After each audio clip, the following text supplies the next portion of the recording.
Jo crec que la ràdio serà en un futur la que facin, en bona part facin els oients.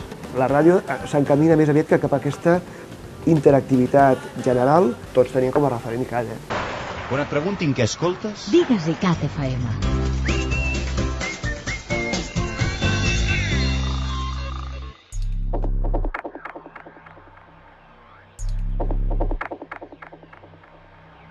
Interactivitat tradicionalment era la possibilitat d'interactuar del receptor versus l'emissor. Un oient que pot interactuar o pot intervenir d'alguna manera amb allò que s'està fent per antena.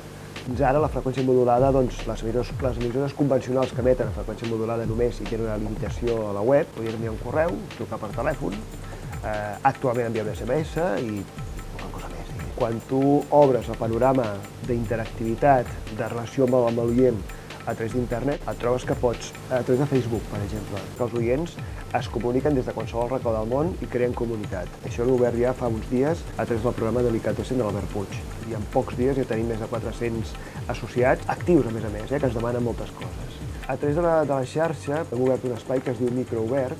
Cadascú des de casa pot deixar enregistrat un missatge de veu i amb imatge. La gent pot participar enviant la seva gravació. A la vegada la gent pot contestar-se ells mateixos. És això que ens permet també un altre tipus d'interactivitat, ja no només amb l'antena, sinó entre la comunitat mateixa dels oients.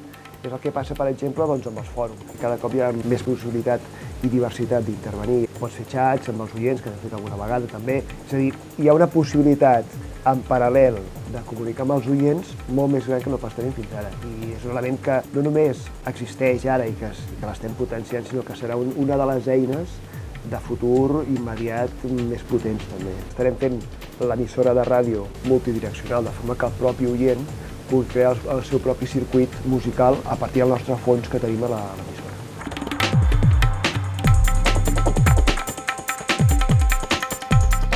Els recursos que estem utilitzant per aprofitar al màxim la interactivitat és, d'entrada, l'antena. A través de l'antena remetem a la gent a que vagin a la xarxa. El nostre projecte és com la punta de l'iceberg, o sigui, la freqüència modulada és la punta que sobresurt a nivell del mar, però en canvi a sota tens les 9 desenes parts de contingut d'interactivitat. Promocionem per antena, però sobretot internament dintre de la xarxa s'està promocionant a través de newsletter. Cabaret Elèctric té un seguit immens d'oients fidels que comuniquen amb ells de forma habitual, que els hem demanat que ens permetin tenir les seves dades per poder-se comunicar qualsevol tipus de novetats sobre el programa. Fan newsletters setmanals per comunicar-los quines són les novetats més importants del programa.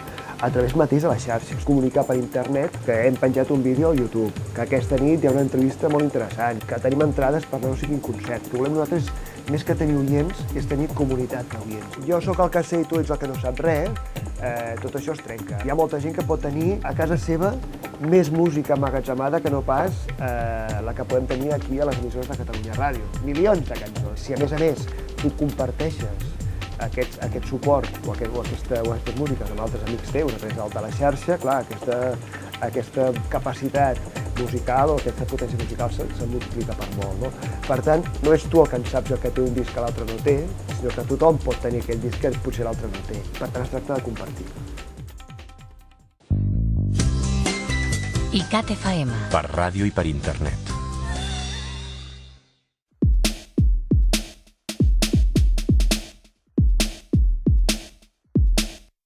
Fins ara, les emissores de ràdio tenien una pàgina web estàtica, generalment, que explicava els programes que hi havia, els presentadors, en fi, algun element, algun correu electrònic i poqueta cosa més, no? I podcast. Clar, quan arrenquem ICAT no podem fer res per antena convencional que no tingui la seva interlocució directa en xarxa. Hem de saber que la gent que ens estigui seguint a través d'internet, com visualitzaran aquella informació. A través d'una imatge en moviment, un vídeo en directe, sempre hem de pensar en paral·lel a la xarxa com ho fem. Cada cop que canvia una cançó, en paral·lel ha de canviar la web. Està sempre al dia. Vam començar a dissenyar això, que això era el setembre-octubre del 2005, vam començar a buscar models, vam començar a mirar què es feia fora. Però després vam preguntar-nos, nosaltres com voldríem que fos l'emissora que volem treure al mercat? És la revolució tecnològica, que vegi la portada del disc. Si la portada del disc no es veu això. I si tenim un canal, per on tenim dos? I si en tenim 2 per internet, per on tenim 3? I podem fer transmissions en vídeo? Potser ens hem avançat una mica del futur, perquè de moment no hi ha cap altre model similar. Ja poden sortir rèpliques, passa que darrere d'això hi ha una feinada que no sé si l'home està disposat a fer-la. Hi ha coses que es poden semblar amb alguna cosa, però tal com funciona això, no n'hi ha cap altra mitjà que funcioni d'aquesta manera, que doni aquest volum d'informació. Això seria el videoclip d'aquesta mateixa cançó, que estic penjat al YouTube, la lletra de la cançó, la biografia de l'intèrpret i tots els enllaços, el seu MySpace, la seva pàgina web, el YouTube, la portada del disc per descomptat, la biografia d'aquell intèrpret, tota aquella informació que ens permet entrar de ple a obtenir més informació d'aquells continguts informatius que estem oferint. El concepte canvia, ja no és només veus la portada del disc i la foto, sinó que a més entres en un univers molt més gran. No és només ICAT FM, perquè per internet ICAT són 6 emissores. ICAT FM pròpiament, 5 emissores més que són canals només per internet.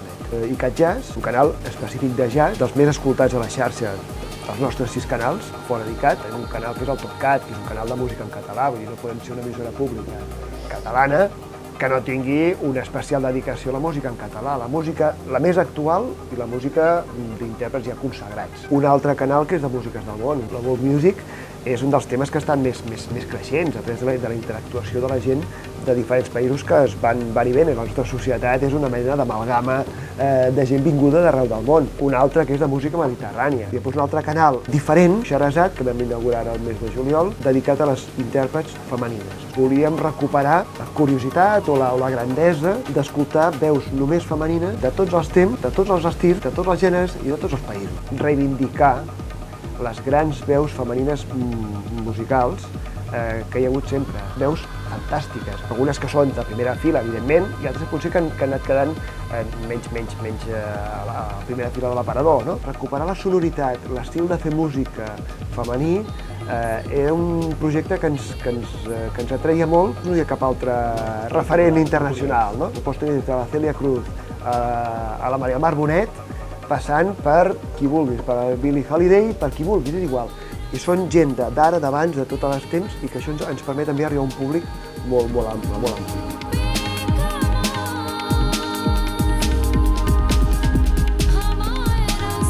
Hem de respondre a les noves necessitats dels oients i a les noves tendències de consum de ràdio. Si el nou consum de ràdio està molt enfocat de cara al podcast, hem de fer podcast. A Catalunya Ràdio estem oferint actualment més de 1.400 possibilitats diferents de podcast a la setmana. Pràcticament seria com la suma de possibilitats de podcast de les principals emissores de ràdio espanyoles. Tenim com si el 50% de possibilitats de podcast del mercat. I hem dissenyat que cada programa puguis tenir la seva secció que la descarreguis. La majoria d'emissores descarregues el programa sencer. Ens anem apropant als oients. I clar, quan s'acabarà això?